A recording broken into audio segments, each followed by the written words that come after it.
জমিনের আভ্যন্তরীণ দিকে পানিগুলি যদি আমি আল্লাহ রাব্বুল আলামিন শুকায় দেই, তাহলে আমি আল্লাহ ছাড়া এমন কে আছে যে নতুন করে আবার পানির আমদানি করে দিতে পারে? আছে কেউ? আজ পানির শূন্যতা আমাদের দেশে দেখা যাচ্ছে। পানি আস্তে আস্তে কমে যাচ্ছে, আস্তে আস্তে পানি শেষ হয়ে যাচ্ছে। কি কারণে শেষ হচ্ছে এবং কি হলে পানি পাওয়া যাবে পরে বলা যাবে ইনশাআল্লাহ। তো জীবন ধারণের জন্য যেমন পানির প্রয়োজন, জীবন ধারণের জন্য তেমন বাতাসেরও প্রয়োজন। পানি ছাড়া তো কিছু সময় চলতে পারে, পানি এবং খাদ্য ছাড়া কিছু সময় চলতে পারে, কিন্তু বাতাস ছাড়া তো এক মুহূর্ত চলে না, ঠিক কিনা? বুঝেন কিনা কথা? বাতাস ছাড়া এক মুহূর্ত চলতে পারে। অথচ আল্লাহ রাব্বুল আলামিন এই বাতাস দিয়ে গোটা আকাশকে, শূন্য জায়গাগুলি বাতাস দিয়ে ভরে রেখেছেন, যাতে করে কারো বাতাসের কোনো অসুবিধা না হয়, শ্বাস করতে কোনো কষ্ট না হয়। প্রাণী জগৎকে বাতাস দিয়ে বাঁচিয়ে রাখার জন্য আল্লাহ পাক মহাশূন্যকে এভাবে সব এলাকা বাতাস দিয়ে ভরে রেখেছে। এই জন্য তার নাম হচ্ছে রব। এটাই হচ্ছে রুবুবিয়তের নমুনা। আমার ভাইয়েরা, আল্লাহ রাব্বুল আলামিন পানি দিলেন, বাতাস দিলেন, খাদ্যের ব্যবস্থা করে দিলেন। শস্য শ্যামল এলাকায় আল্লাহ পাক সব জায়গাগুলিতে শস্য শ্যামল হোক অথবা উষর ধূসর মরুভূমি হোক, সারা পৃথিবী জুড়ে আল্লাহ রাব্বুল আলামিন খাবারের দস্তরখান বিছায় রেখেছেন। ওয়ামা মিন দাব্বাতিন ফিল আরদি ইল্লা আলাল্লাহি রিজকুহা। এই পৃথিবীর বুকে এমন কোন বিচরণশীল জীব নাই যেই জীবের রিজকের দায়িত্ব আমি আল্লাহ আমার নিজ হাতে গ্রহণ করি নাই। জোরে বলেন সুবহানাল্লাহ। সব রিজেক আমি ছড়ায় রেখেছি বিশ্বজুড়ে সর্বত্র। আল্লাহ পাক বলছেন, ফালইয়ানজুরিল ইনসানু ইলা তাআমিহি আন্না সাবাবনাল মাআ সাব্বা সুম্মা শাকাকনাল আরদা শাক্কা ফাআমবাতনা ফিহা হাব্বা। আল্লাহ পাক বলছেন, মানুষের উচিত নিজ খাদ্যাদির দিকে লক্ষ্য করা, নিজের খাদ্যের দিকে লক্ষ্য করা। যেহেতু এই খাদ্য প্রতিদিন তার সামনে আসে, এদিকে তার লক্ষ্য করা উচিত। আমি কিভাবে, আমি প্রথমে জমিনের উপরে পানি বর্ষণ করি, পরে জমিনকে দীর্ণ বিদীর্ণ করি, এরপরে জমিনের ভিতরে উর্বরা শক্তি আমি দান করি। কে বলতেছেন এ কথা? আল্লাহ পাক বলছেন। এরপরে আমি নানান জাতের ফসল ফলন তোমাদের জন্য আমি দান করে দেই। খাদ্যের দিকে নজর করতে এই জন্য আল্লাহ পাক বলেছেন, মানুষ চতুর্দিক থেকে তো চোখ ফিরাতে পারে, মুখ ফিরাতে পারে, কিন্তু খাদ্যের দিকে তার নজর করতেই হয়। সকালে, দুপুরে, বিকালে, রাত্রে সব সময় তার সামনে খাবার আছে। আল্লাহ পাক বলেন, খাবারের দিকে একটু নজর করো, কেমন ভাবে কি সুন্দর করে খাবারগুলি তৈরি করে দিয়েছি, শুরু কিভাবে হলো, পরিপক্ক কিভাবে হলো, সেদিকে তোমরা লক্ষ্য করো। সে লক্ষ্য তো করা নাই, সমানে খায়, বিসমিল্লাহ বলেন, আলহামদুলিল্লাহ বলেন, পাইকারি দরে খাইতেই থাকে। আল্লাহ পাক বলছেন, খাদ্যাদির দিকে লক্ষ্য করো। এই যে চাউল তোমরা খাচ্ছ, আটা খাচ্ছ, গম খাচ্ছ, মাছ খাচ্ছ, গোশ খাচ্ছ, তাম পৃথিবীর সমস্ত বিজ্ঞানীরা একত্রিত হয়ে একটা চাউল বানাইতে পারবে? জোরে কোন পারবে? না পারবে। পারবে প্লাস্টিকের চাউল, খাবেন আর কলেরা হয়ে মরবেন। পৃথিবীর সমস্ত বিজ্ঞানীরা একত্রিত হয়ে একটি চাউল বানাতে পারবে না, একটা ডিম বানাতে পারবে না। পারবে একটা ডিম বানাতে? পারবে না। বিজ্ঞানীদের প্রশংসা আমরা করি, হ্যাঁ করি, বিজ্ঞানীরা অনেক কিছু বিশ্বকে উপহার দিয়েছে, কিন্তু মূল রবের কাছে আমরা যাই না, তাকে চিনতেও পারি না, সেখানে যাই না। বিজ্ঞানীরা কি করেছে? আল্লাহর বানানো জিনিসগুলি তারা ডিজাইন করেছে। ডিজাইন করতে তো নিষেধ নাই, আর ডিজাইন করাই যায়, সৃষ্টি করতে পারে না। বিজ্ঞানীরা সৃষ্টি করে নাই, ডিজাইন করেছে। কিরকম? আল্লাহ পাক চাউল তৈরি করেছেন। চাউল তৈরি করেছে কে? বলেন না সবাই।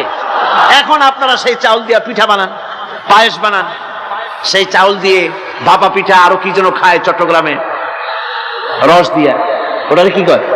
দই পিঠা নাকি রোয়া পিঠা। সেইভাবে করে আপনি ডিজাইন তৈরি করছেন। আটা দিচ্ছে, আল্লাহ পাক আটা তৈরি করেছেন, গম দিয়েছেন, এই আটা দিয়ে গোলগোল্লা তৈরি হচ্ছে। এর দ্বারা রুটি তৈরি হচ্ছে, এর দ্বারা অসংখ্য রকমের সিমাই টিমাই ইত্যাদি দিয়ে, লাচ্ছা সিমাই, নানান রকমের সিমাই আপনি ডিজাইন করেন, অসুবিধা নাই। আল্লাহর তৈরি করা কাঠ দিয়ে ফার্নিচার তৈরি হচ্ছে, টেবিল হচ্ছে, চেয়ার হচ্ছে, গোষ্ঠী শুদ্ধ হচ্ছে। আল্লাহর তৈরি করা লোহা দিয়া মাইক হচ্ছে, স্ট্যান্ড গান হচ্ছে, ব্রেন গান হচ্ছে, তারপরে প্লেন হচ্ছে। তাহলে আমি বলতে চাইলাম, বুঝাতে চাইলাম, সমস্ত জিনিস এর স্রষ্টা কে? যারা বলেন কে?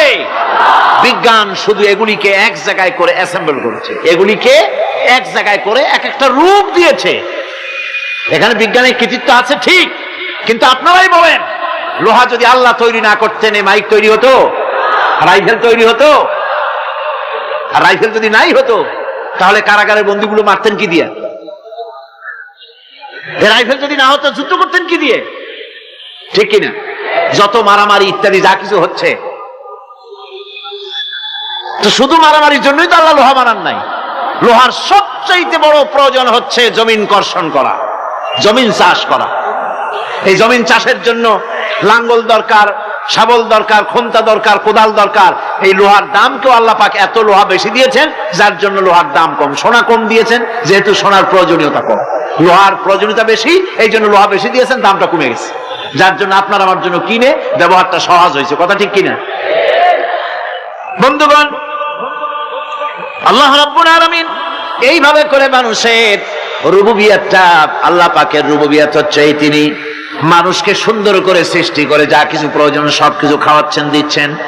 সে আল্লাহ পাক প্রশ্ন করছেন, কুল মান ইয়ারযুকুকুম মিনাস সামাই ওয়াল আরদ أَمَّنْ يَمْلِكُ السَّمْعَ وَالْأَبْصَارَ وَمَنْ يَخْرُجُ الْحَيَّ مِنَ الْمَيِّتِ وَيُخْرِجُ الْمَيِّتَ مِنَ الْحَيِّ। আকাশের প্রশস্ত বুক থেকে এবং জমিনের এই প্রশস্ত বুক থেকে কে রিজেক, তোমাদের খাদ্যকে উৎপাদন করে? কে নির্জীব থেকে সজীবকে বের করেন? আর কে সজীবকে নির্জীবে পরিণত করেন? তিনি কে? তিনি হচ্ছেন আল্লাহ পাক। আল্লাহ পাক বলছে, এই প্রশ্ন যদি তাদেরকে করা হয় তো তারা কি বলবে? আল্লাহ পাক বলেন, ওয়ামান ইউদাব্বিরুল আমরা ফাসায়াকুলুনা আল্লাহ ফাকুল আফালা তাত্তাকুন। হে নবী, এদেরকে প্রশ্ন করুন। এদেরকে যদি প্রশ্ন করা হয় এই পৃথিবীর সুন্দর পরিচালনা পদ্ধতি কে করেন, তাহলে তারা এক কথায় বলবে, নিজের থেকেই বলবে আল্লাহ। কে করছেন সবকিছু? আল্লাহ। আল্লাহ পাক বলেন, নবী তাহলে তাদেরকে বলেন, এ কথা জানার পর, এ কথা বোঝার পরেও কেন তারা ঔদাসীন্যতা দেখাচ্ছে? কেন তারা গাফিল হয়ে যাচ্ছে? কেন তারা আল্লাহ পাককে ভয় করে তার পথের অনুসারী হচ্ছে না? যে আল্লাহ রাব্বুল আলামিন এত কিছু করছেন, তিনি তার পরিচয় সম্পর্কে বলে দিচ্ছেন, ফাযালিকুমুল্লাহু রাব্বুকুমুল হক ফামাযা বা'দাল হক ইল্লাদ দালাল। নিশ্চয়ই এসবের মূলে রয়েছেন তোমাদের রব, আমাদের আল্লাহ, আমাদের রব। সুতরাং উজ্জ্বল সত্য প্রকাশিত হওয়ার পর গোমরাহি ছাড়া আর কিছুই বাকি থাকে না। সুতরাং যারা সত্যের পথের অনুসরণ করতে চায়, রবকে চিনতে হবে, আল্লাহ পাককে জানতে হবে এবং তাকে অনুসরণ করতে হবে, তাকে রব হিসাবে চিনতে হবে। আমার বন্ধুগণ, এটা হচ্ছে সেই রুবুবিয়াত ইলাহি যার দিকে হযরত মূসা আলাইহিস সালাম ইঙ্গিত করেছিলেন ফিরআউন যখন তাকে প্রশ্ন করেছিলেন, ফামান রাব্বুকুমা ইয়া মূসা। হে মূসা, তোমাদের দুজনের রব কে? তোমাদের রব, তোমাদের প্রভু কে? তিনি জবাব দিলেন, রব্বুনাল্লাযী আ'তা কুল্লা শাইইন খালকাহু সুম্মা হাদা। রব হচ্ছেন আমাদের তিনি, যিনি নাকি আমাদের প্রতিপালক, আমাদেরকে সৃষ্টি করেছেন এবং আমাদেরকে হেদায়েত দিয়েছেন, সঠিক পথের দিশা দিয়েছেন। এখানে হেদায়েত হচ্ছে, এখানে হেদায়েত শব্দের অর্থ হচ্ছে সৃষ্টি শুধু করেন নাই, তাকে চলা, তার খাদ্য অনুসন্ধানের, তাকে বেঁচে থাকার সবকিছুর উপকরণ, এর কমন সেন্স, এর সাধারণ জ্ঞান আল্লাহ পাক তার সাথে দিয়েছেন। তিনি হচ্ছে রব। আচ্ছা, একটা দৃষ্টান্ত দেই। এই হেদায়েতটা কি? এই হেদায়েতটা হচ্ছে আপনাদের বাড়িতে যদি কারো বিড়াল থাকে, বিড়াল, বিড়াল বোঝেন তো না কি বলে এখানে? বিড়াল, বিলাই নাকি বলে, বিড়াল। এই বিড়াল যদি আপনাদের কারো বাড়িতে থাকে, তো বিড়ালের প্রসবকালীন অবস্থা দেখবেন, বিড়ালের প্রসব হবে, বাচ্চা দেবে। বিড়াল তখন ঘরের মধ্যে পেরেশান হয়ে ঘুরতে থাকে, একটা নিরাপদ জায়গা খোঁজে, একটা নিরাপদ জায়গা খোঁজে। প্রসব করার 2-3 দিন আগের থেকে খুঁজতে থাকে তার জন্য নিরাপদ জায়গা কোনটা। এরপরে খুঁজতে খুঁজতে প্রসবের দিন সে সত্যিকারের ঘরের মধ্যে সবচেয়ে কোনা কানা জায়গা যেটা, সেই রকমের একটা নিরাপদ জায়গা সে বেছে নিল। এরপরে বাচ্চা হলো। বাচ্চা হওয়ার পর এই বাচ্চার উপরে কেউ যেন আক্রমণ না করে, শত্রু যেন তার জায়গাটিতে না আসে, এই জন্য বাচ্চাটার তো হাত দিয়ে মায়ের মতো কোলে নিতে পারে না, সে আস্তে করে ঘাটটা কামড়ায় ধরে যাতে করে বাচ্চা ব্যথা না পায়। ওইভাবে করে ঘাট কামড়ায় ধরে আজকে এই সিঁড়ির নিচে, কালকে ওই খাটের নিচে, পরশুদিন এই আলমারির কোনায়, এইভাবে বাচ্চাগুলি সরায় সরায় রেখে বাচ্চাকে প্রতিপালন করে। এই বিড়ালের হেদায়েত দিলটা কে? যিনি দিলেন তার নাম রব, তিনি হচ্ছেন রব্বুল আলামিন। সন্তান প্রতিপালনের ব্যবস্থা শুধু দুনিয়ার মানুষকেই দেন নাই, প্রাণী জগৎকেও দিয়েছেন। সুবহানাল্লাহ। বলেন বলেন, মুরগির বাচ্চা হলো, ডিমের থেকে বাচ্চা বেরোলো, এই বাচ্চাগুলি হয়েছে গতকাল। আজকে বাচ্চাগুলি আদার খাচ্ছে মায়ের সাথে, হঠাৎ করে একটা চিল এলো আর ওর মা একটা সিগন্যাল মারলো, সাথে সাথে বাচ্চাগুলি দৌড়াইয়া এমন পলান দিল, আপনি তো ভালো একাদশীর বাপেও তালাশ করে পাবেন যে মুরগির বাচ্চা পলাইল কই। এখন ওই বাচ্চাটিকে এই সিগন্যাল সম্পর্কে কে অবহিত করলো যে এইরকম একটা আওয়াজ শুনলে এটা ভীতির আওয়াজ, এটা সাইরেন, এটা বিপদ সংকেত, এটা ডেঞ্জার সিগন্যাল, এটা শুনলে দেখলে তাড়াতাড়ি করে আত্মগোপন করবা। কেটে গেল, কেটে গেল, আল্লাহ পাক শিখাইছেন। এখন এক শ্রেণীর বুদ্ধিজীবী তারা আবার উল্টা কথা কয়। তারা বলে কি?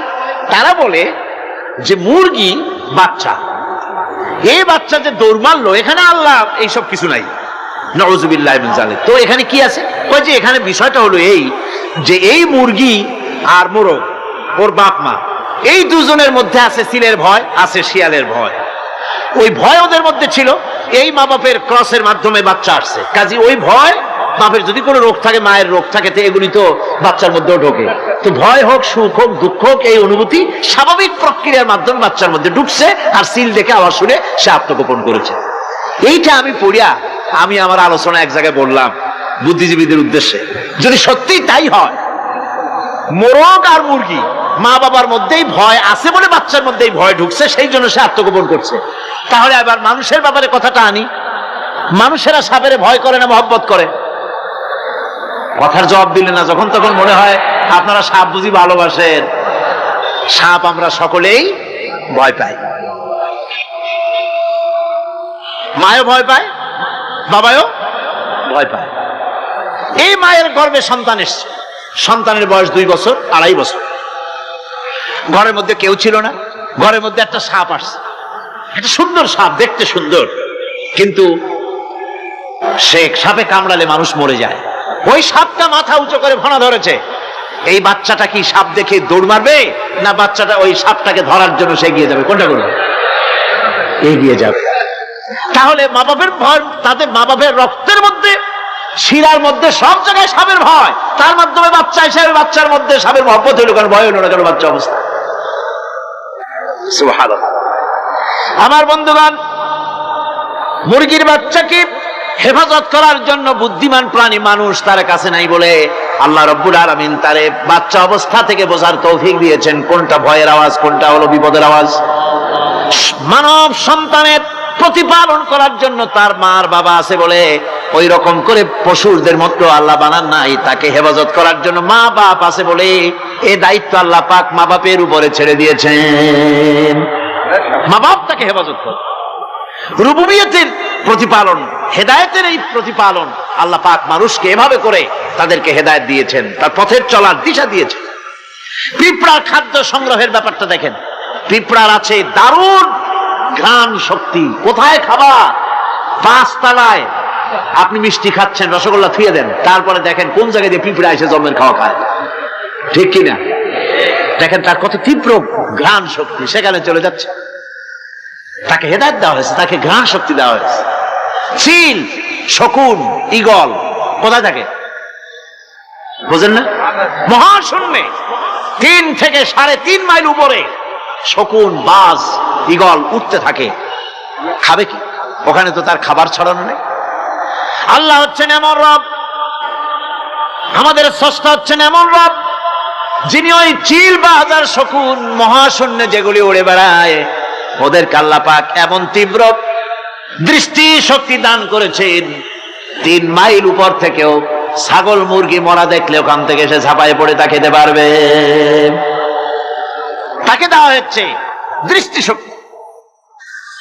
এরকম করে যার যা প্রয়োজন, সমস্ত প্রয়োজনগুলি আল্লাহ মিটাচ্ছেন। এরই নাম হচ্ছে রুবুবিয়াতে ইলাহি। এটাই হচ্ছে আল্লাহ পাক রব, এটা তার অসংখ্য প্রমাণ। সেই জন্য আল্লাহ পাক বলেন আলহামদুলিল্লাহি রাব্বিল আলামিন। পড়েন সবাই আলহামদুলিল্লাহি রাব্বিল আলামিন। সমস্ত প্রশংসা হচ্ছে আল্লাহ পাকের জন্য। কোন আল্লাহ? প্রথমে তো আল্লাহ বললাম, তারপর বললাম রব। এখন বলা হচ্ছে কোন রব? যিনি আলামিন, রব্বিল আলামিন, যিনি সমস্ত জাহানের রব। তাহলে বোঝা যাচ্ছে রব, জগৎ একটা না। জগৎ, কথা বুঝতেছেন আমার? জগৎ একটা নয়, অসংখ্য জগৎ আছে, বহুমাত্রিক জগতের কথা এখানে আল্লাহ পাক বলছে। আমি এই জন্য বলি যে কোরআন হচ্ছে বিজ্ঞানের উৎস। কোরআন বিজ্ঞানের কি?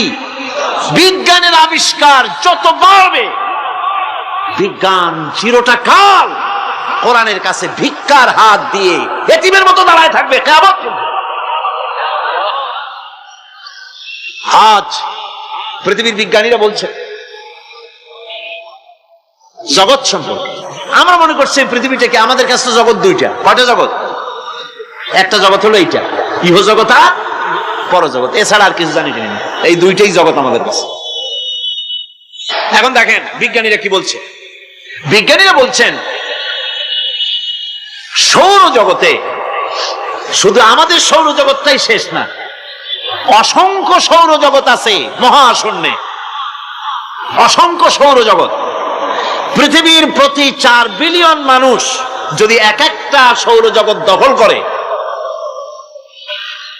তাতেও সৌরজগৎ শেষ হবে না। আরো সহস্র সহস্র বিলিয়ন বিলিয়ন সৌরজগৎ আরো ফাঁকা পড়ে থাকবে।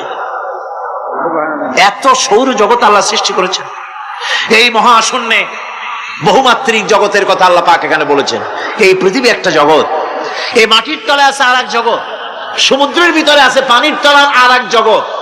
আর মহাশূন্য যে কি তা আপনার মাথায় শূন্য হয়ে যাবে চিন্তা করতে করতে। এই জন্য বিজ্ঞানীরা, বড় বড় বিজ্ঞানী, এরা কিন্তু নাস্তিক হয় না।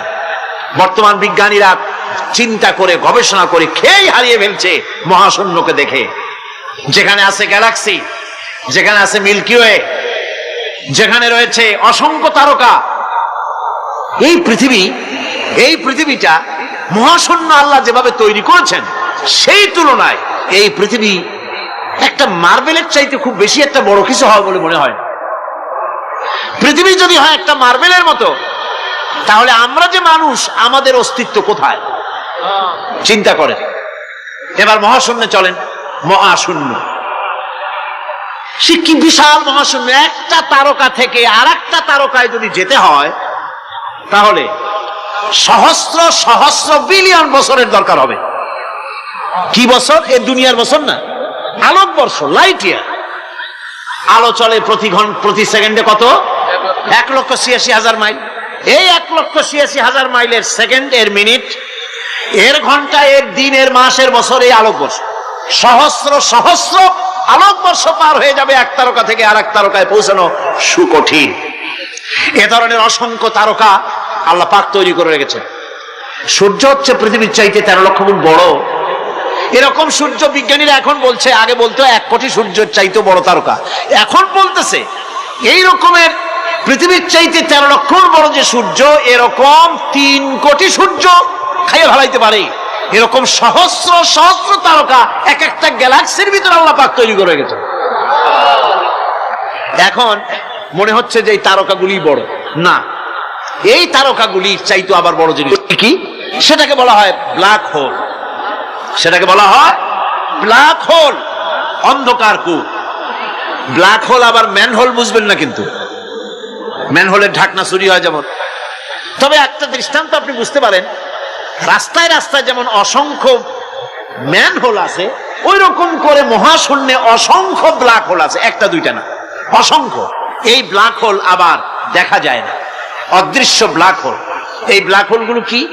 এগুলি কোরআনে কারীমের মধ্যে আল্লাহ পাক বলেছেন, ফালা উকসিমু বিমাওয়াকিন নুজুম, ফালা উকসিমু বিমাওয়াকিন নুজুম, শপথ সেই পতন স্থানের যেখানে নক্ষত্র সমূহ ধ্বংস হয়ে যায়, ধ্বংসপ্রাপ্ত হয়, কসম সেই স্থান সময়ের। সুবহানাল্লাহ। এই অন্ধকার কূপের, এই অন্ধকূপের কসম করছেন আল্লাহ পাক। সে অন্ধকূপটা কি? সেই ব্ল্যাক হোলটা কি? সেই ব্ল্যাক হোল হচ্ছে ওই যে তারকার কথা বললাম, যে সূর্য খাইতে পারে, 3 কোটি সূর্য খাইতে পারে, এই রকমের তারকাগুলি ঘুরতে ঘুরতে কোন এক কারণে যখন সে ব্ল্যাক হোলের রেঞ্জের মধ্যে এসে যায়, তখন ব্ল্যাক হোল ওকে এমন ভাবে চুষে হজম করে ফেলে যেমন বাচ্চা চকলেট চুষা খাইয়া ফেলায়, এইরকম ব্ল্যাক হোলগুলি অত বড় তারকাগুলি খাইয়া চুষা শেষ করে ফেলে যায়।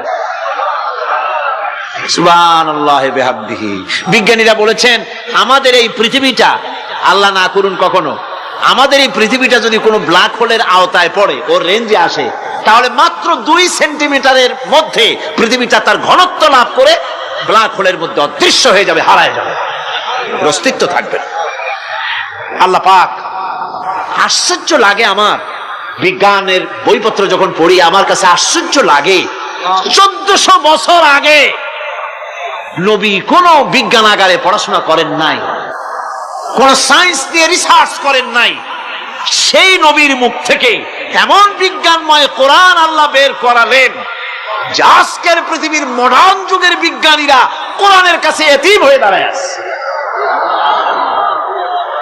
পৃথিবীর কোন বিজ্ঞানী বলতে পারবে না যে কোরআনে কারিমের অমুক আয়াতটা আনসাইন্টিফিক, এটা হাদিস আমাদের বিজ্ঞানের সাথে মিল খায় না, এমন কথা বলতে পারবে না। বরং কোরআন সার্টিফাই করবে তোমার এই বক্তব্য, তোমার এই থিওরি মোস্ট আনসাইন্টিফিক, কোরআন বলবে। ওরা বলতে পারবে না যে আয়াতটা আনসাইন্টিফিক। সুতরাং কোরআন হচ্ছে মহান বিজ্ঞানময়, কোরআন হচ্ছে আল্লাহ পাকের দেওয়া এক মহান বিধান, যে কোরআনের কারণে আল্লাহ পাক আমাদেরকে হেদায়েত দান করেছেন। সুতরাং এই কোরআন হচ্ছে, কোরআনের মধ্যে যা আছে, গোটা কোরআনে যা আছে সব সূরা ফাতিহায় আছে। সুবহানাল্লাহি ওয়া বিহামদিহি। আল্লাহ পাক বলছেন, আলহামদুলিল্লাহি রাব্বিল আলামিন। মুহাব্বতের সাথে পড়েন সবাই, আলহামদুলিল্লাহি রাব্বিল আলামিন। সমস্ত প্রশংসা, যাবতীয় প্রশংসা সে আল্লাহ পাকের, যিনি তামাম জাহানের পালনেওয়ালা রব। হযরত জিবরাইল বলেন, হুজুর কোরআন তো নাজিল তামাম হয়ে গিয়েছে, এবার আপনি পুরা কোরআন পড়ে আমারে শোনান। হযরত রাসূল পুরাটা পড়ে 30 পারা পড়ে শোনায় দিলেন, জিবরাইল শুনলেন। এবার জিবরাইল বলেন, হুজুর আমি তেলাওয়াত করতেছি, আপনি শোনেন।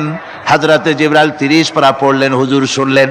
আবার হযরত জিবরাইল বলেন, হুজুর এবার আবার আপনি পড়েন। হুজুর পড়লেন, জিবরাইল শুনলেন, আবার জিবরাইল পড়লেন, হুজুর শুনলেন। তার মানে হলো হুজুর যে বছর ইন্তেকাল করলেন, ওই বছরের রমজান মোবারকে হযরত জিবরাইল 2 বার পড়েছেন, হুজুর শুনেছেন, আর হুজুর 2 বার পড়েছেন, জিবরাইল শুনেছেন, যাতে করে একটা জের জবর, একটা আয়াত, একটা সেমিকোলন যেন বাদ না পড়ে যায়। কোরআনে কারীম মুখস্থ করার জন্য আল্লাহ রাব্বুল আলামিন এটাকে স্থায়ী করার জন্য বাধ্যতামূলক করেছেন, নামাজের ভিতরে তেলাওয়াত করতে হবে। মানুষ নামাজের মধ্যে তেলাওয়াত করে, সওয়াবের জন্য সকালে পড়ে, বিকালে পড়ে, অর্থ সহকারে বুঝে পড়ে, রাত্রে পড়ে, দিনে পড়ে। পৃথিবীতে এমন একটা মুহূর্ত নাই যখন কোরআনে কারীম তেলাওয়াত হয় না। জোরে কোন সুবহানাল্লাহ। মানুষ এটাকে তেলাওয়াত করতেছে, মুখস্থ করতেছে। এই কোরআন শরীফের ভিতরে রয়েছে সব কিছু। এর মধ্যে রয়েছে ইতিহাস, এর মধ্যে আছে বিজ্ঞান, এর ভিতরে রয়েছে দর্শন, ভূতত্ত্ব, উদ্ভিদতত্ত্ব, নৃতত্ত্ব, খতত্ত্ব, জ্যোতির্বিজ্ঞান। এর ভিতরে রয়েছে মানুষের পারিবারিক নীতি, সামাজিক নীতি, চুক্তি নীতি, বন্ধি নীতি, যুদ্ধ নীতি, মানুষের যা প্রয়োজন সব কিছু এ কোরআনে কারীমের মধ্যে আল্লাহ পাক সন্নিবেশিত করে দিয়েছেন। জোরে কোন সুবহানাল্লাহি ওয়া বিহামদিহি। আমার ভাইয়েরা, কোরআন এর পরিচয়ের কথা বলতেছিলাম। আল্লাহ পাক কি কোরআন আমাদের শিখালেন, কোন কোরআন আমাদের শিখিয়েছেন, সেই কোরআনের পরিচিতি আপনাদের সামনে আমি তুলে ধরতেছি। আমি নিজে না, এবার কোরআন তার পরিচয় নিজেই দেবে। কেউ যদি কোরআনের কাছে জিজ্ঞাসা করে, কোরআন তুমি কোথা থেকে নাজিল হয়েছ, কে তোমাকে নাজিল করেছে, এই প্রশ্ন যদি কেউ কোরআনের কাছে করে, কোরআন নিজেই তার জবাব দিতে পারে কিনা? কোরআন নিজেই বলে, তানজিলাম মিম্মান খালাকাল আরদা ওয়াস সামাওয়াতিল উলা। এ কোরআন নাজিল করেছেন তিনি, যিনি ওই সুউচ্চ আকাশ আর জমিনকে যিনি সৃষ্টি করেছেন, সেই আল্লাহ আমারে নাজিল করেছেন।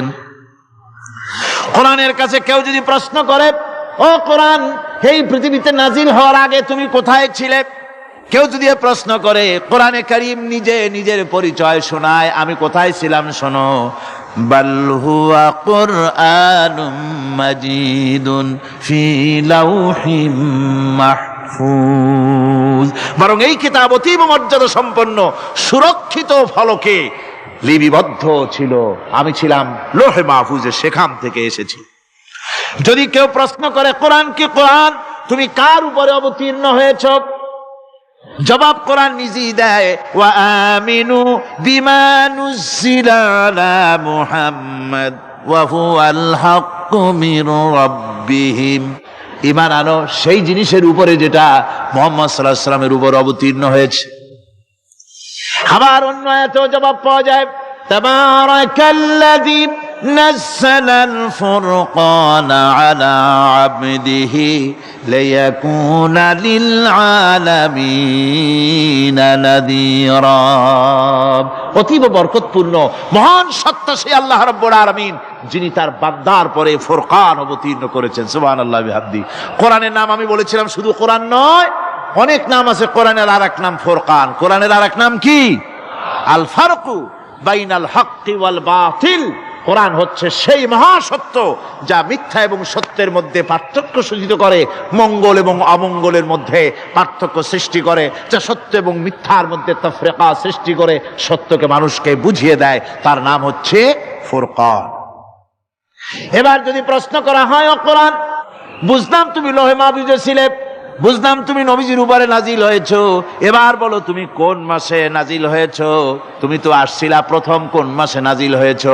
এ প্রশ্ন যদি কেউ করে, কোরআন তার জবাবে বলবে, শাহরু রমাদানাল্লাযী উনজিলা ফীহিল কুরআন। রমজানের পবিত্র মাসে আমি অবতীর্ণ হয়েছি। সুবহানাল্লাহ। যদি প্রশ্ন করা হয়, রমজানে তো আসছো, কিন্তু প্রথম নাজিল হয়েছিল কোন সময়, ওটা কি দিন ছিল না রাত ছিল?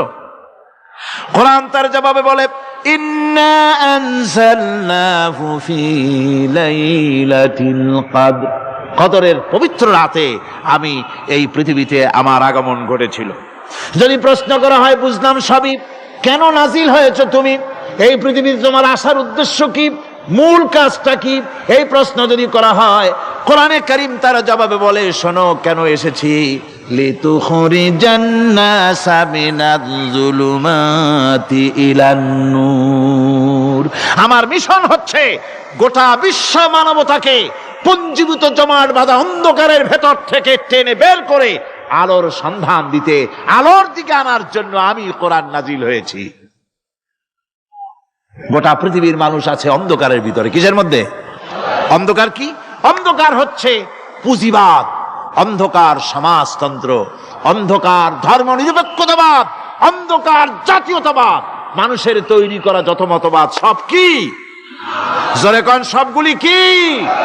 অন্ধকার। আজকে আসার সময় দেখলাম দেওয়ালে লেখা, সমাজতন্ত্র আমরা প্রতিষ্ঠা করে ছাড়বো। চিন্তা করলাম, যারা লিখছেন তারা কি পাগল না ছাগল? কি আশ্চর্য কথা! যেই মতবাদ পৃথিবীর মাটি থেকে যে দেশে জন্মগ্রহণ করেছে, এই মতবাদ সেই দেশের লোকেরা ঝাঁটা মেরে তাদের দেশ থেকে বিদায় করে দিল, তাদের কাছ থেকে কোদাল হাতি বিদায় করে দিল, পতাকা ছিন্ন ভিন্ন করে জুতার তলে শেষ করে দিল। তৈরি করা শত সহস্র বিলিয়ন বইগুলি আগুন জ্বালিয়ে দিল। আর বাংলাদেশের কিছু ছাগল পাগল সমাজতন্ত্র এখনো টিকায় রাখবো, এটা মাথা খারাপ, পাগল না মাথা গোল বুঝতে পারছি না। আমার বন্ধুগণ, এগুলি সব অন্ধকার। এই অন্ধকারের ভেতর থেকে মানুষগুলিকে টেনে আনবে কোরআন কিসের দিকে? আলোর দিকে। এবার যদি প্রশ্ন করা হয়, বুঝলাম তুমি অন্ধকার থেকে আলোর দিকে নিয়ে আসবে, আলোর দিকে আসলে পরে ফায়দাটা কি হবে? মূল ফায়দাটা বুঝায় দাও, আসল ফায়দা কি হবে তোমারে যদি মানি? কোরআন তার জবাব দেয়, নিজের পরিচয় নিজে তুলে ধরে, ফামান তাবিআ হুদায়া ফালা খাউফুন আলাইহিম ওয়ালা হুম ইয়াহজানুন। এই কোরআনকে যদি মেনে চলো, এই কোরআনের আইন যদি মানো, সমাজে মানো, ব্যক্তিতে মানো, পরিবারে মানে, রাষ্ট্রে মানো, জীবনের সব ক্ষেত্রে সমস্ত জায়গায় যদি এই কোরআনকে মেনে চলো, ফালা খাউফুন আলাইহিম, তাহলে তোমাদের কোনো ভয় থাকবে না, ওয়ালা হুম ইয়াহজানুন, কোনো চিন্তাও থাকবে না। কিসের ভয় থাকবে না? কোরআনের আইন মেনে যদি চলো সমাজে ও রাষ্ট্রে, চুরির ভয়, ডাকাতির ভয়, জেনার ভয়, হত্যার ভয়, সন্ত্রাসের ভয়, কোনো ভয় থাকবে না। ওয়ালা হুম ইয়াহজানুন, চিন্তাও থাকবে না। খাওয়া পড়া, শিক্ষা, চিকিৎসা, বাসস্থান, এগুলির কোনো চিন্তা থাকবে না। কোরআনের সমাজে সব কিছুর গ্যারান্টি দেওয়া হবে, সবগুলি পেয়ে যাবে। এখন যদি আবার প্রশ্ন করা হয়, কোরআন বুঝলাম তোমারে মানলে পরে সব ফায়দা হবে, তাহলে এবার জবাব দাও, তোমার ভিতরে কি রাজনীতি আছে নাকি? আমি তো মানুষ, আমার রাজনীতি করা লাগে। Man is social animal.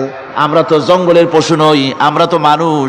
আমাদের সমাজ আছে, আমাদের পৌর নির্বাচন আছে, আমাদের জাতীয় নির্বাচন আছে, আমাদের কলকারখানা আছে, জমিন আছে, আমাদের রাজনীতি, অর্থনীতি, সমাজনীতি আছে, পারিবারিক নীতি আছে, অনেক নিয়ম মালা আছে, নিয়ম নীতি আছে। তোমারে মানলে তোমার ভিতরে কি ওগুলো আছে নাকি সে কথা বলো। কোরআন তার জবাবে বলে, وَنَزَّلْنَا عَلَيْكَ الْكِتَابَ تِبْيَانًا لِكُلِّ شَيْءٍ وَهُدًى وَرَحْمَةً وَبُشْرَى لِلْمُسْلِمِينَ।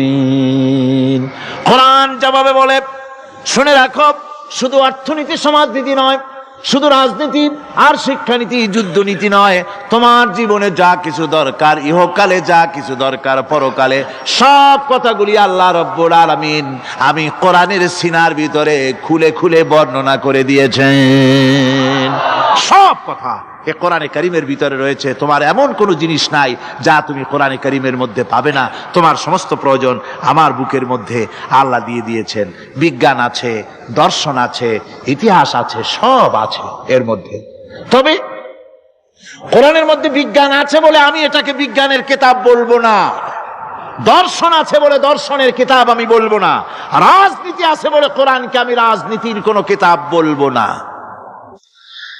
কোরআন তাহলে কি?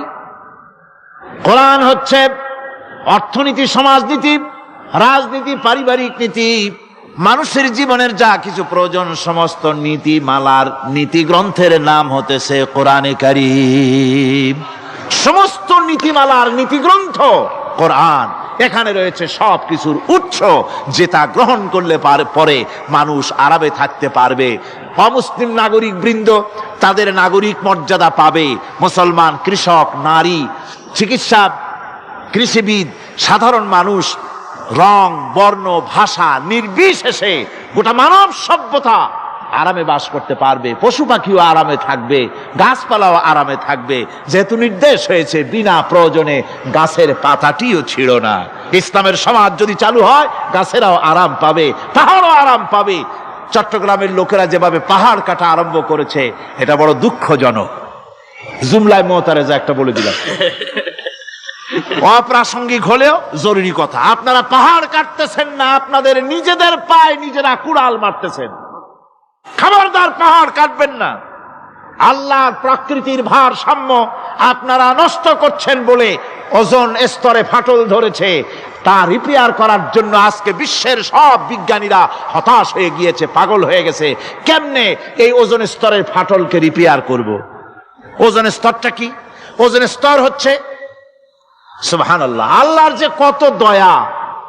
সূর্য, সেই সূর্যের রয়েছে আলট্রা ভায়োলেট রে, যাকে বাংলায় বলা হয় অতি বেগুনি রশ্মি, যে রশ্মিটা সৃষ্টি জগতে যদি আসে আর তা যদি কোনো প্রাণীর শরীরকে টাচ করে, তাহলে সমস্ত প্রাণী ক্যান্সার হয়ে, এক্সিমা হয়ে, বিখাউজ হয়ে, অ্যাজমা হয়ে সমস্ত প্রাণী মরে যাবে, কেউ বাঁচবে না।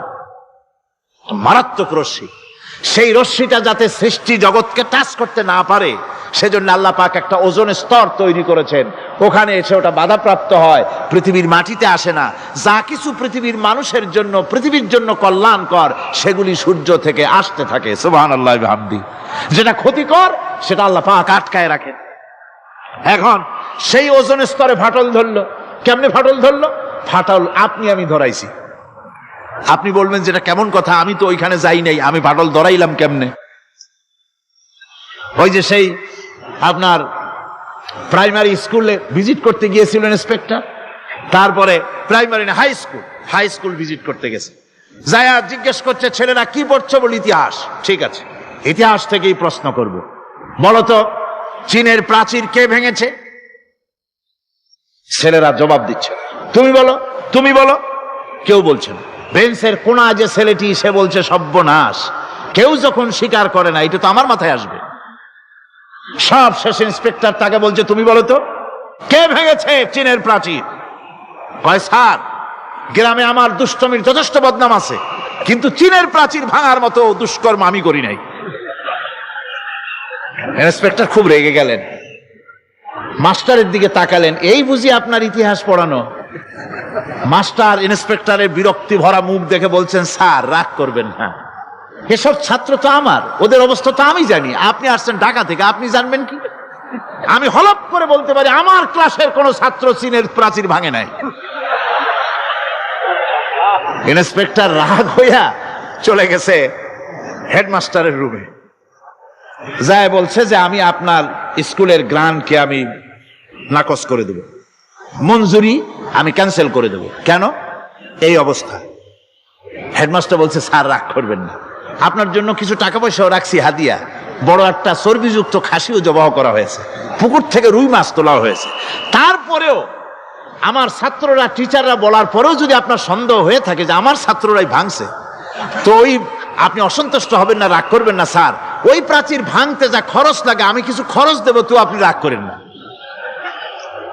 এখন চিন্তা করেন, স্কুলের ছাত্র থেকে শুরু করে হেডমাস্টার পর্যন্ত জ্ঞানের বহর।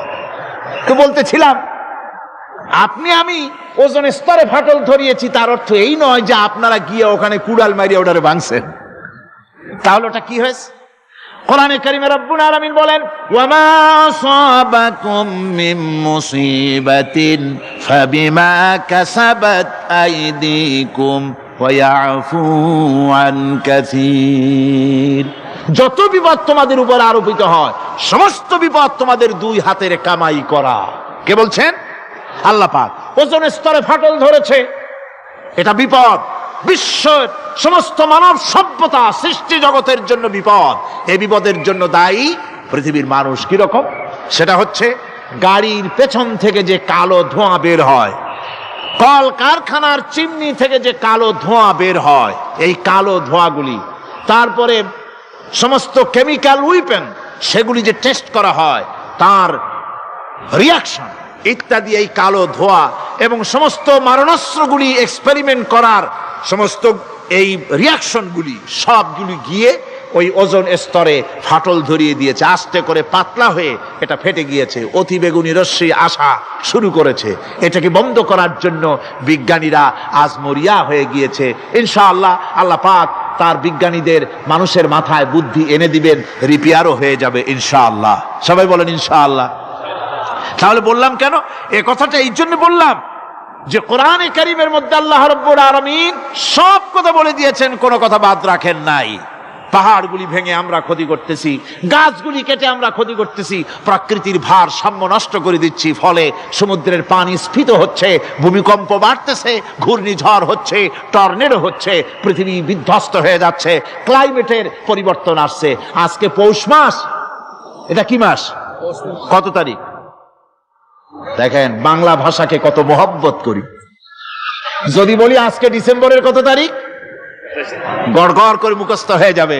বাংলারে খুব ভালোবাসি। মাস্টার তারিখ বলতে পারলাম না, দুঃখিত। এই হলো আমাদের ভালোবাসা।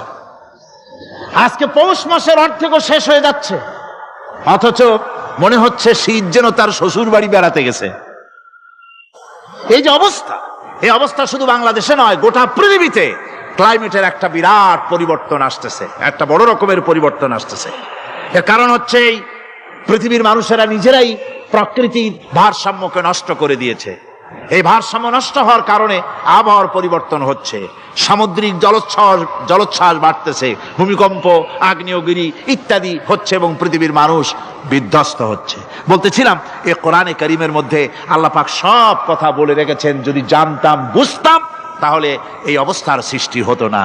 এটা বিজ্ঞানের বই নয়, রাজনীতির বই নয়, সমাজনীতির বই নয়, বরং সমস্ত নীতিমালার উচ্চ, জ্ঞানের উচ্চ হচ্ছে আল কোরআন। জ্ঞানের উচ্চ কি? আরো জোরে বলেন, জ্ঞানের উচ্চ কি? আল কোরআন। পবিত্র কোরআনে এমন এমন ঘটনা আল্লাহ পাক বলেছেন যা ষষ্ঠ শতাব্দীর দুনিয়া এ সম্পর্কে কিছুই জানতো না।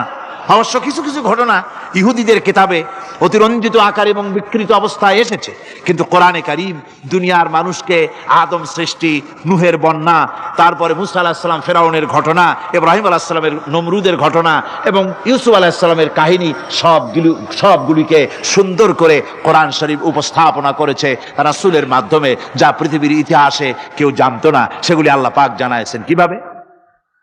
কোরআনে কারীম বলছে, তিলকা মিন আম্বাইল গায়বি নূহিহা ইলাইকা মা কুনতা তা'লামুহা আনতা ওয়ালা কওমুকা মিন ক্বাবলি হাদা।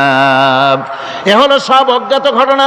সমস্ত ঘটনাগুলি আল্লাহ পাক তার হাবিবকে শুনিয়ে বলে দিলেন, সব অজ্ঞাত ঘটনা যা তুমি জানতে না, তোমার কোনো জানা ছিল না, আমি ওহীর মাধ্যমে তোমাকে সব জানাইছি। ইউসুফ আলাইহিস সালামকে যখন তার ভাইয়েরা কুয়ার মধ্যে ফেলে দিতেছিল, তখন তুমি উপস্থিত ছিলে না, এই ঘটনা ওহীর মাধ্যমে আমি জানালাম। মুসা আলাইহিস সালামকে যখন ফেরাউন দরিয়ার ভিতরে ফেলে দিল, সেই সময় তুমি সিনাই পর্বতের পাশে দাঁড়িয়ে সব দৃশ্য লক্ষ্য করনি, অথচ আমি ওহীর মাধ্যমে সব তোমাকে খুলে খুলে বলে দিয়েছি। আল্লাহ পাক সমস্ত ঘটনাগুলিকে বলে বলে কোরআন শরীফের মধ্যে সব সাজিয়ে দিলেন, বলে দিলেন। তিনি বললেন, ওয়ামা কুনতা বিজানিবিল গারবি ইয কাদাইনা ইলা মুসাল আমরা ওয়ামা কুনতা মিনাশ শাহিদিন। ফিরআউন যে মুসার সঙ্গে যে ব্যবহারটা করলো, এ সময় সেখানে তুমি উপস্থিত ছিলে না, আমি ওহীর মাধ্যমে তোমাকে তা জানিয়েছি। কাযালিকা নাকুসসু আলাইকা মিন আনবাই মা ক্বাদ সাবাকা ওয়া ক্বাদ আতাইনাকা মিন লাদুন্না যিকরা। আল্লাহ পাক বলেন, এভাবে আমি আপনার কাছে অতীত ঘটনাবলী ওহীর মাধ্যমে নিখুঁতভাবে আপনার সামনে সব বলে দিয়েছি। আমার ভাইয়েরা, এই বিশ্বলোকে ঊর্ধ্ব লোক সম্পর্কে নির্ভুল তথ্য বর্ণনা আল্লাহ পাক করে দিয়েছেন কোরআনের মাধ্যমে। 1665 খ্রিস্টাব্দে স্যার আইজাক নিউটন তিনি আবিষ্কার করলেন মাধ্যাকর্ষণ শক্তিকে। এই মাধ্যাকর্ষণ শক্তি, ল অফ গ্র্যাভিটেশন, এ সম্পর্কে মানুষের এর থেকে কিছু জানলো, কিন্তু আজ থেকে 1400 বছর আগে আল্লাহ রাব্বুল আলামিন তার উম্মি নবী, যিনি কোনো বিজ্ঞানাগারে লেখাপড়া করেন নাই, কোনো সায়েন্স রিসার্চ করেননি, যিনি কোনো কলেজ ইউনিভার্সিটিতে পড়াশোনা করেননি, তার মাধ্যমে জানিয়েছেন মাধ্যাকর্ষণ শক্তির কথা। কোরআন বলছে, ইন্নাল্লাহা ইউমসিকুস সামাওয়াতি ওয়াল আরদা আন তাজুলা। এই পৃথিবী এবং সমস্ত গ্রহ উপগ্রহকে আল্লাহ পাক বলছেন, আমি এমন এক শক্তি দিয়েছি যে শক্তির মাধ্যমে একটা আরেকটাকে আকর্ষণ করে রাখছে। এই পৃথিবীতে মাধ্যাকর্ষণ শক্তি শুধু পৃথিবীর নাই, সূর্যের আছে, মঙ্গলের আছে, নেপচুনের আছে, ইউরেনাসের আছে, বৃহস্পতির আছে। প্রত্যেকটি গ্রহের আলাদা আলাদা মাধ্যাকর্ষণ শক্তি আছে, আর এই শক্তির বলে একটা আরেকটাকে টেনে ধরছে, যাতে করে বিচ্ছিন্ন হয়ে না যায়, যাতে করে ধ্বংসপ্রাপ্ত না হয়। এগুলি আল্লাহ পাক এই তথ্যগুলি কোরআনে কারীমের মধ্যে বলেছেন। ফলে মরিস বুকাইলির মতো লোক, যিনি ফরাসি দার্শনিক, তিনি বলেছেন দুনিয়ার সমস্ত বিজ্ঞানীদের থিওরি হচ্ছে এই, যে বিজ্ঞানের কোনো থিওরি ফাইনাল নয়। আজ একটা হচ্ছে, কাল সেটাকে পরিবর্তন করে নতুন আর এক থিওরি আসতেছে। কিন্তু কোরআনে কারীমের মধ্যে আমি, কে বলতেছেন এ কথা? না না না, মরিস বুকাইলি বলছেন। কোরআন শরীফের ভিতরে আমি যে বিজ্ঞানের তথ্য পেয়েছি, থিওরি পেয়েছি, তার কোনো পরিবর্তন আজও হয় নাই, ভবিষ্যতেও হওয়ার কোনো সম্ভাবনা নাই। মরিস বুকাইলি মনে করেছিলেন বেদ আর বাইবেলে যেমন ভুল আছে, কোরআন শরীফে ওই রকম ভুল আছে, নাউজুবিল্লাহ। সেই জন্য তিনি আরবি শিখলেন কোরআন বোঝার জন্য, ভুল ধরার জন্য। কোরআন শিখলেন কি জন্যে? ভুল ধরার জন্য। আর এমন শেখা শিখছেন, ওই আরবি শিক্ষা মানে আমাদের দেশের লোকদের মতো আনাকুম জানাকুম শেখে নাই, ভালো করেই শিখছে, ভালো করেই মুখস্থ করেছে, তার ভালো করে আরবি শিখেছেন, তারপরে কোরআন শরীফ পড়েছেন, তারপরে তিনি এ কোরআন পড়ে তেলাওয়াত করে বুঝে এরপরে তিনি বই লিখেছেন দি Bible, the Quran and science. এই বইয়ের মধ্যে তিনি পরিষ্কার লিখেছেন, কোরআন পড়লাম, এর ভিতরে একটা নকতা দেওয়ার, একটা কলমের ফোঁটা দেওয়ার জায়গা কারো নাই। কোরআন নিঃসন্দেহে মহান স্রষ্টা আল্লাহ রাব্বুল আলামিনের মানুষের বানানো কিতাব, এটা হতে পারে না। সুতরাং কোরআন শরীফের মধ্যে আল্লাহ পাক সব কথা বলে দিয়েছেন। বিজ্ঞানের সাথে কিন্তু কোরআনের সংঘর্ষ নাই। অনেকে মনে করে যে বিজ্ঞান আর কোরআন এর মধ্যে বিরাট সংঘর্ষ। না, বিরাট সংঘর্ষ নয়, দুই একটা পয়েন্টে সংঘর্ষ থাকতে পারে। অধিকাংশ ব্যাপারই বিজ্ঞান, আমি মনে করি বিজ্ঞানের আবিষ্কার যত বাড়বে, কোরআন বোঝা মানুষের জন্য তত সহজ হবে। এটা আমার ধারণা, এটা আমার ধারণা। বিজ্ঞানের সাথে দুই একটা পয়েন্টের উপরে সংঘর্ষ আছে, যেমন চন্দ্র এবং সূর্য সম্পর্কে, সৌরজগৎ সম্পর্কে Copernicus, Kepler, Galileo, Newton, Einstein মহাশূন্য সম্পর্কে যে সব বক্তব্য রেখেছেন, সেসব বক্তব্যের সাথে কোরআন শরীফের কিছুটা বৈপরীত্য রয়েছে। যেমন কেউ বলেছেন সূর্য ঘোরে, পৃথিবী স্থির, কেউ বলে সূর্যের চতুর্দিকে পৃথিবী ঘোরে, কেউ কয় চন্দ্র ঘোরে, কেউ কয় আমরা কি আর বসে থাকি, আমরাও ঘুরি। কিন্তু আসলে ঘোরেটাকে কে ঘোরে, এ ফয়সালা কে দেবে? কে দিবে বলুন তো? হ্যাঁ, ঠিক বলেছেন, আল্লাহই দিবেন, কারণ এগুলি সৃষ্টি করেছেন কে? এবার শুনুন, এই বিতর্কের মীমাংসা আল্লাহ পাক করছেন কোরআনে কারিমে বহু আগে। গ্যালিলিও, কেপলার, কোপারনিকাস এদের বলার অনেক আগে বিশ্বনবী জনাবে মুহাম্মদ রাসূলুল্লাহ সাল্লাল্লাহু আলাইহি ওয়াসাল্লাম তিনি বলে দিয়েছেন, আল্লাহর কথা তিনি বলেছেন, লাশ-শামসু ইয়ামবাগি লাহা আন তুদরিকাল কামারা ওয়ালাল লাইলু সাবিকুন নাহার ওয়া কুল্লুন ফি ফালাকিন ইয়াসবাহুন। প্রবল জ্ঞানী হইবে যাহারা, আপন মনেতে বুঝিবে তাহারা, রাত্রি পারে না আগে যাইবার দিনের স্থান করি অধিকার, চন্দ্র বাঁধে না সূর্যের গায়েতে, সূর্য পারে না চন্দ্রকে ধরিতে, যার যে স্থান বহাল রাখিয়া ভ্রমণ করিছে খোদাকে ডরিয়া। আল্লাহ রাব্বুল আলামিনকে ভয় করে সব ঘুরছে, চাঁদও ঘোরে, সূর্য ঘোরে, মঙ্গল ঘোরে, ইউরেনাস ঘোরে, বৃহস্পতি ঘোরে, পৃথিবীও ঘোরে, সব ঘুরছে তো ঘুরছেই, বন বন করে ঘুরছে, একটা নির্দিষ্ট কক্ষপথে, আপন আপন কক্ষপথে ঘুরছে, যার ফলে অ্যাক্সিডেন্ট হয় না। সুবহানাল্লাহ, জোরে বলেন সুবহানাল্লাহ।